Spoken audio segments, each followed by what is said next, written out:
Fala pessoal, tudo bem com vocês? Aqui já foi o time e vamos seguindo falando de Brasileirão, né? Até porque a gente voltou a regravar o Campeonato Brasileiro, né? E só não vou regravar o de 87 e o de 2024, se não tiver errado. Mas enfim, vamos seguindo, né? O Campeonato 74 teve os mesmos 40 times, né? Claro, teve um time ou outro que não quis participar, outro entrou, enfim, né? Mas fora isso, é o mesmo número de clubes que se manteve, né? 40, né? E o regulamento foi mudado um pouco, né? E os 40 times foram divididos em dois grupos de 20, ou seja, e aí os 20 times jogavam dentro do grupo, né? Formando 19 jogos, né? E ao final dos 19 jogos, avançava para a segunda fase os 10 melhores de cada grupo, mais os dois melhores pelo índice técnico entre os não classificados, e os outros dois, né, via renda, ou seja, quem tivesse melhor renda entre os não classificados entrava também na segunda fase, pasmem, né? E eu vou até falar quem foi os beneficiados, né? Que foi o Nacional de Amazonas e o Fluminense, ou seja, eles não classificaram nem entre os melhores, nem no índice técnico, mas tiveram a melhor renda entre os não classificados. Pasmem, para quem inventou esse regulamento. Aí na segunda fase, né? Os 22 times eram, os 24 eram divididos em 4 grupos de 6, né? E aí era também turno único, né? E aí os times jogavam dentro do grupo e ao final dos jogos os campeões de cada grupo faziam o quadrangular final. E aí sim, para decidir o campeão, né? Quem somasse mais pontos seria o campeão. Mas se houvesse empate duplo, né? No quadrangular haveria um jogo extra, né? Uma final extra para decidir o campeão com o time de melhor campanha decidido em casa. Enfim, espero terem entendido o regulamento, né? E o campeão de 74 foi o Vasco da Gama, né? O Vasco, enfim, conquistava seu primeiro título brasileiro, né? E superou favoritos, né, no campeonato. Até porque o Vasco não estava entre os cotados, né, nesse campeonato brasileiro, né? O time, por exemplo, estava atrás, né, dos seus rivais, né? Por exemplo, Flamengo e Fluminense eram os mais cotados ali, né? O Vasco talvez estava no mesmo nível do Botafogo, mais ou menos, né? Só que a imprensa não apostava no Vasco, né? O Vasco estava atrás de Fla-Flu, né? Como eu falei. Provavelmente não estava entre os cotados, né? No Sul, os favoritos eram o Grêmio e o Inter, né? No Paraná, o Coritiba poderia aprontar, né? Como tem sido na década de 70. Em São Paulo, Corinthians, São Paulo, Palmeiras e Santos eram os fortes, né? Eram times muito fortes e podiam também sonhar com o título. Em Minas, a dupla Cruzeiro e Atlético, enfim, o Vasco estava ali, para muitos não tinha chance nenhuma de conseguir o título, né? Mas o Vasco tinha um time ali forte, um time coeso, um time aguerrido, né? Um time cascudo, né? E tinha um artilheiro, né? Que estava mesmo jovem e já fazia os seus gols, né? O artilheiro explosão, né? Chamado Roberto Dinamite, né? Roberto que, né? Começou em 71, né? A carreira, né? Inclusive apareceu no Brasileirão de 71. E aí, em 74, ele viveria o seu auge, né? Com a camisa do Vasco. Na primeira fase, o Vasco jogou no grupo A, né? E o time mostrou porque não era um dos favoritos. Tanto que o time só ficou em sétimo, né? Dos 10 classificados ali. O Vasco ficou bem longe do líder, né? Que foi o Grêmio, né? Nesse grupo. E o Vasco jogou a segunda fase, né? Num grupo que tinha Corinthians, Atlético Mineiro, né? O Vitória, o Nacional de Amazonas e o Operário do Mato Grosso, né?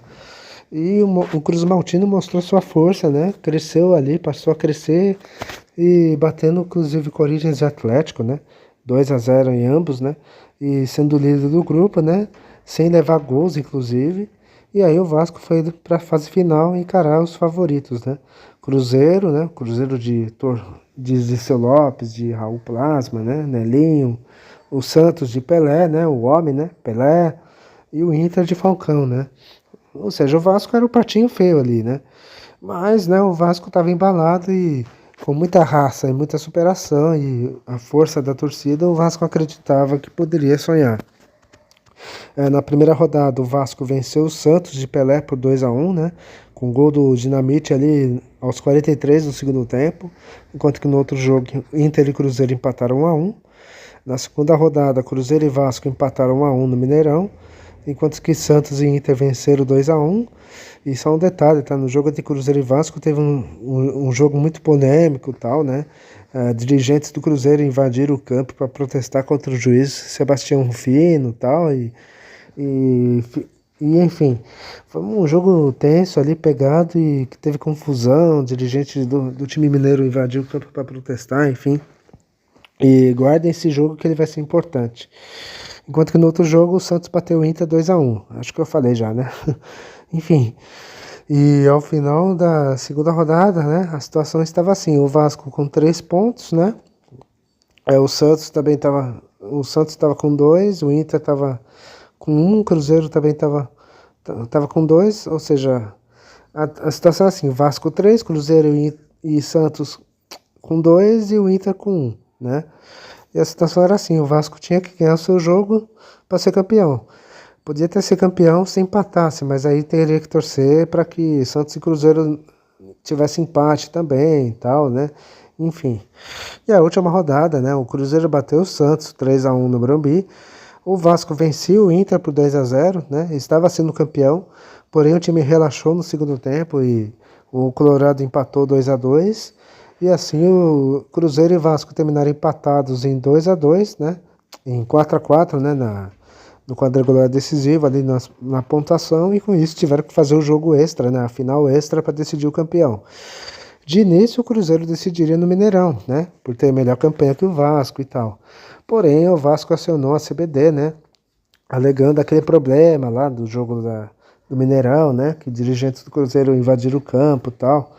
Porque num regulamento, né? Em outra parte do artigo do regulamento, ele previa, né? Que caso um time mandante tivesse dirigentes invadindo o campo, protestar, não sei o que tal, né? E se fossem jogos decisivos, né? O jogo seria invertido para o adversário. E foi desse argumento que o Vasco se beneficiou, né?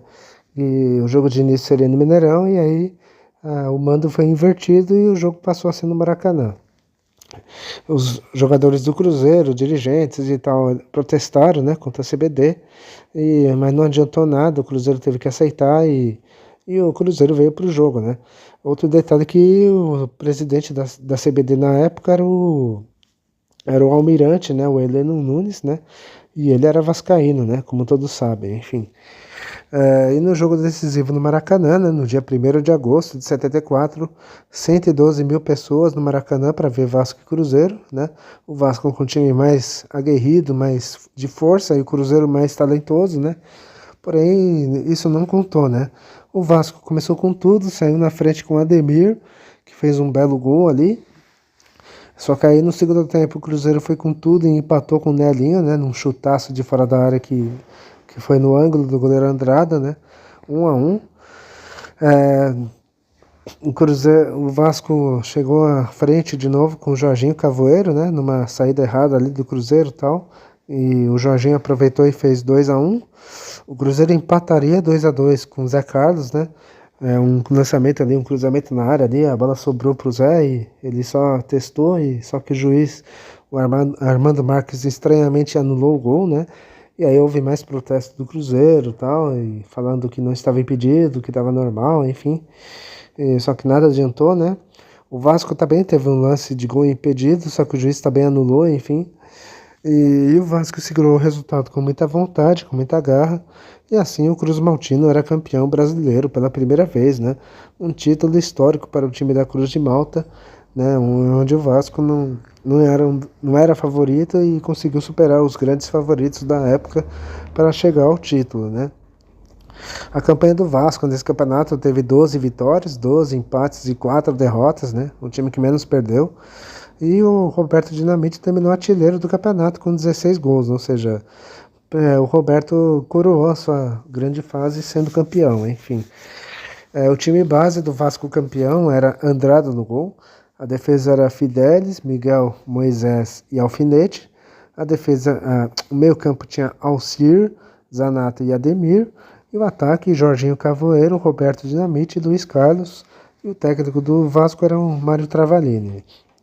Bom, agora vocês vão ficar com os gols dessa final e a gente já volta para falar da surpresa e decepção. Roda aí. casa do gol. Zanata voltou para Fidelis, procurou o gol. Olha a chance do Vasco. Caiu o primeiro gol. Vasco 1, Cruzeiro 0. A jogada inteligente do Zanata. Voltando para o Fidelis. Só não tem certeza na área quem concluiu foi o Ademir ou se foi o ponteiro Luiz Carlos. Ademir, número 9, inaugura o marcador. Aí está. Roberto Perfume. Olha aí, Eduardo. A Nelinho. Gol! Nelinho. Alcir. Bom jogo, bom futebol. Alcir. Tentou no meio. Boa penetração e sem impedimento. Vitor. Atrapalhou-se. Olha o gol. Gol do Vasco da Gama. Jorginho. Aos 32 minutos. Agora. Vasco da Gama 2. Cruzeiro 1. Termina o jogo. Vasco da Gama, campeão brasileiro de futebol. Bom, a gente falou do Vasco campeão, agora vamos falar da surpresa e decepção desse campeonato, né? Eu vou citar surpresa. Para mim a surpresa desse campeonato foi o Vitória, né? O Vitória da Bahia, né? O Vitória fez uma campanha histórica em 74, né? O time rubro-negro fez uma campanha ali histórica ali. Por detalhes não chegou nas fases finais, né? O Leão da Bahia terminou a primeira fase em quarto lugar, né? No grupo A. O Vitória ficou à frente, por exemplo, de Internacional, Vasco, né? Enfim, times ali tradicionais, né? Além de Fluminense, Botafogo, enfim. É uma campanha histórica ali do Vitória, né? Tanto que o Vitória teve só 2 derrotas em 19 jogos, né? Na segunda fase, né? Na segunda fase o Vitória jogou no mesmo grupo do Vasco, né? E dessa vez não deu pro Vitória, que por 2 pontos não conseguiu avançar para a final. E o Leão acabou ficando em segundo do grupo, né? E na classificação geral, o Vitória terminou em 8º lugar, né? Uma campanha histórica de um time que tinha Mário Sérgio, né? Tinha, se não me engano, tinha Senna, né? Enfim, tinha um time forte ali, o Vitória, né? Em 74, né? E foi essa a grande campanha do Leão, né? Do Barradão, né? Na época o Vitória não tinha Barradão ainda, vixe, Barradão ia demorar ainda para ser feito, enfim. Agora vamos falar da decepção, né? Eu vou colocar o Santos como uma decepção e eu vou colocar outro time aqui também. Vou colocar mais 2 times, eu vou colocar Flamengo, Palmeiras e Santos, que tal? Uma boa, né? Vou começar pelo Flamengo, tá? A decepção foi o Flamengo mais uma vez, né? O Flamengo estava mais forte em 74, né? E estava entre os favoritos para buscar o título, né? O Flamengo terminou a primeira fase em segundo do grupo A, né? Ou seja, o Flamengo estava ali muito forte e parecia que era um dos candidatos a ser campeão, né? O Zico aí era novo na época, mas estava aos poucos sendo titular, né? Ainda estava com alguns jogadores ali que fariam história naquele timaço do Flamengo dos anos 80, enfim. O Flamengo avançou sem susto na primeira fase, né?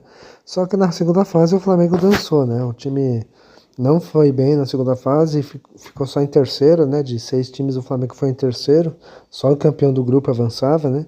E o Flamengo decepcionou, né? Frustrando a sua torcida, para piorar, ainda viram o rival Vasco ser campeão, né? Agora chegamos no Palmeiras, né? Que era o atual bicampeão, né? E era um forte favorito ao tricampeonato. Porém, o Palmeiras foi meio prejudicado, porque o Zagallo, né? Técnico da seleção, convocou 6 jogadores, né? Do Palmeiras para disputar a Copa do Mundo, né? E o Palmeiras, né? Foi desfalcadaço, né? Ou seja, jogou o Brasileirão desfalcadaço, né, seja para a Copa de 74 ou para a preparação da Copa, né? O Palmeiras jogou desfalcadaço e por isso que a campanha do time foi fraca na primeira fase. O Palmeiras terminou em 12º lugar do grupo B, e só entrou na segunda fase por causa do índice técnico, que senão o Palmeiras não teria avançado, né? Aí na segunda fase o Palmeiras, quando recebeu os reforços, né, entre aspas, da seleção ali de volta, né, alguns ali, o time até parecia que ia engrenar e sonhar com um título, né? Tanto que o Palmeiras jogou no grupo do Cruzeiro e quase que conseguiu avançar, né? Só por causa de uma derrota o Palmeiras não avançou para a final. E o Palmeiras acabou ficando pelo caminho, né? Ficou em 11º lugar.